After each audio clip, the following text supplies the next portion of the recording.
Senior सहाफ़ी और कालम निगार अली अहमद ढिल्लों अपने कालम में लिखते हैं कि पाकिस्तान के हालात कैसे हैं।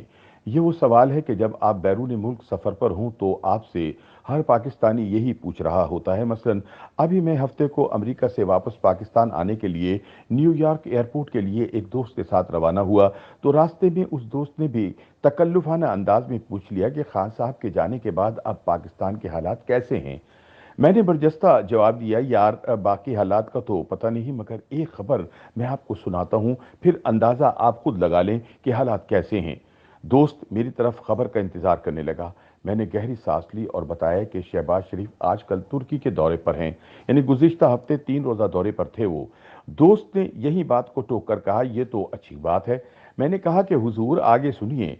मसला यह है कि इस दौरे में लंदन से वजीर आजम शहबाज शरीफ ने अपने छोटे बेटे सुलेमान शहबाज को तुर्की के सरकारी दौरे में लंदन से बुलाकर पाकिस्तानी वफ्द में शामिल किया हुआ है।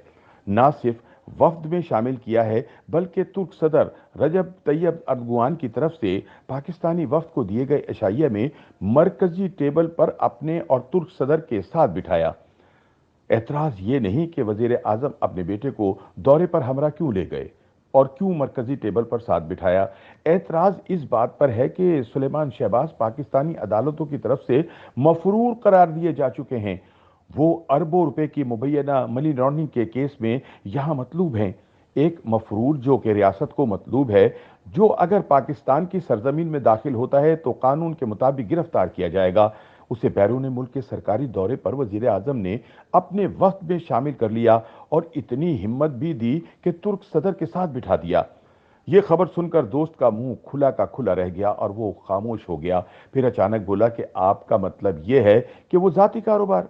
मैंने बात काट कर कहा, नहीं, मसला ये भी नहीं है। मसला ये है कि रियासती इदारों की इज्जत खाक में मिल गई है कि जिस मुल्क की अदालतों और सिक्योरिटी इदारों ने जिस शख्स को करप्शन केसेस में इश्तहारी करार दिया, उसे सरकारी वक्त में शामिल कर लिया गया है।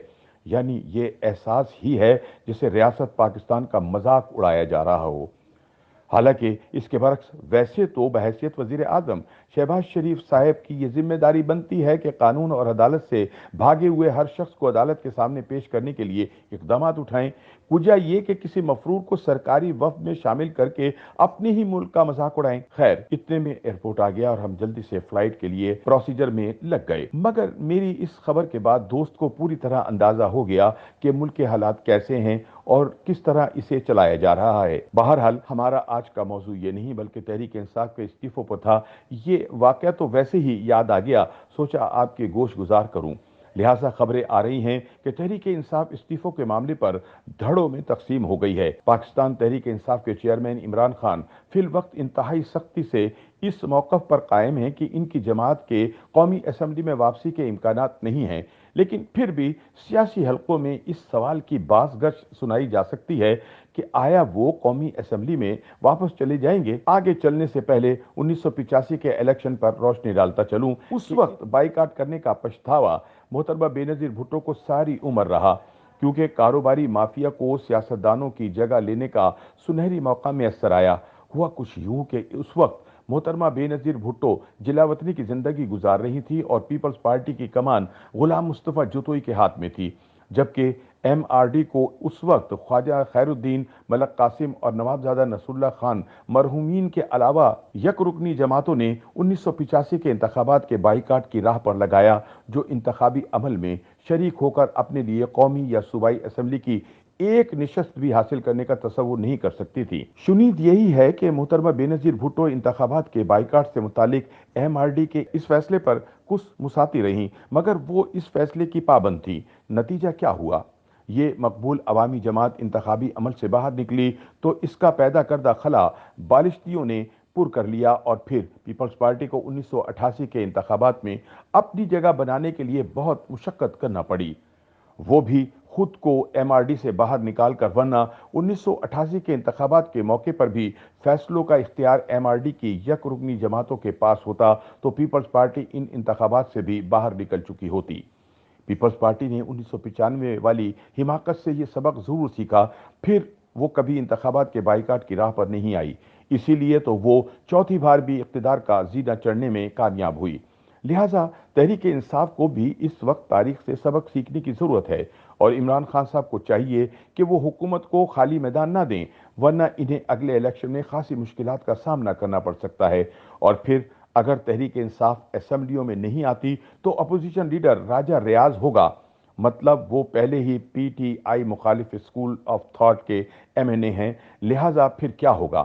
پھر یہی ہوگا کہ نیب چیئرمین انہی کی مرضی کا ہوگا، آرمی چیف بھی انہی کی مرضی کا لگایا جائے گا، اور تو اور سینٹ پر بھی لازمی طور پر ان کا اثر ہوگا۔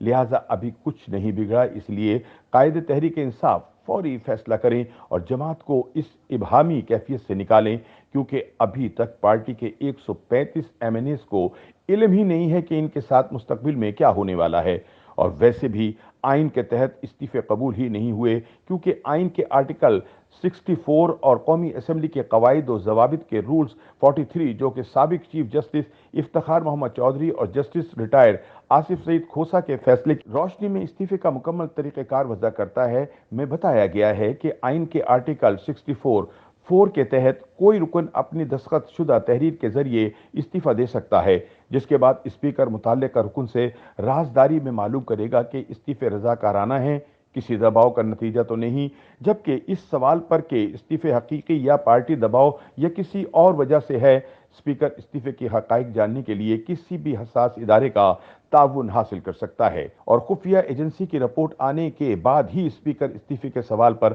فیصلہ کرے گا۔ 2014 کے اوائل میں تحریک انصاف کے 26 ارکان قومی اسمبلی نے استعفے اسپیکر قومی اسمبلی سردار ایاز صادق کو پیش کیے تھے، جنہوں نے اپنی رولنگ کے تحت کچھ عرصے بعد ان استعفوں کو مسترد کر دیا تھا۔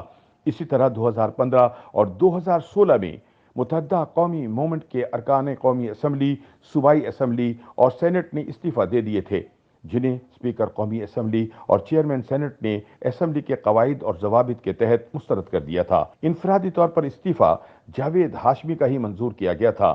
سینیٹر مصطفیٰ کمال کا استعفیٰ بھی چیئرمین سینٹ نے مسترد کر دیا تھا۔ بعد ازاں مخصوص حالات میں یہ استعفیٰ غالباً منظور کرا لیا گیا تھا۔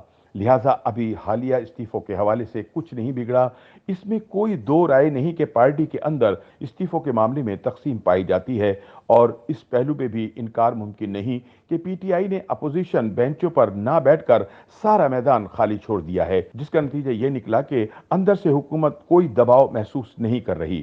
بقول بابا بلے شاہ، پنج ست مرن گوانڈیاں تے رہندیاں نوں تاپ چڑھے، گلیاں ہو جن سونجیاں وچ مرزا یار پھرے۔ لہٰذا ہمیں مرزا صاحب کو اکیلے نہیں چھوڑنا، اور ویسے بھی پی ڈی ایم نے عدم اعتماد کی تحریک چلائی ہے تو تحریک انصاف بھی اپنے نمبرز پورے کر کے حکومت کو گرا سکتی ہے۔ اور پھر اہم بات یہ کہ ان کے پکے اتحادی اور زیرک سیاستدان چودھری پرویز الہی نے بھی تحریک انصاف کو قومی اسمبلی سے استعفے واپس لینے کا مشورہ دیا ہے۔ یہ مشورہ انہوں نے of the record Shah Mahmood Qureshi سے ملاقات کے بعد دیا اور کہا کہ پارلیمنٹ حکومت کے خلاف آواز بلند کرنے کا جمہوری فورم ہے۔ تحریک انصاف ایوان سے باہر آ کر اپنے لیے مزید مشکلات پیدا کرے گی۔ تحریک انصاف کو پارلیمان کے اندر اور باہر بھرپور اپوزیشن کا کردار ادا کرنا چاہیے، لہذا بال اس وقت خان صاحب کے کورٹ میں ہے۔ پوری پارٹی ان کی طرف دیکھ رہی ہے کہ وہ کیا فیصلہ کرتے ہیں۔ امید یہی کی جا سکتی ہے کہ وہ ملکی مفاد میں بہترین فیصلہ کریں گے، تاکہ جمہوری عمل کے ساتھ غیر جمہوری قوتیں چھیڑ چھاڑ نہ کر سکیں اور صاحب اقتدار لوگ ترکی جیسے دوست ممالک میں جا کر اپنا اور ملک کا مذاق نہ بنوائیں۔ اسی میں سب کی بھلائی ہے۔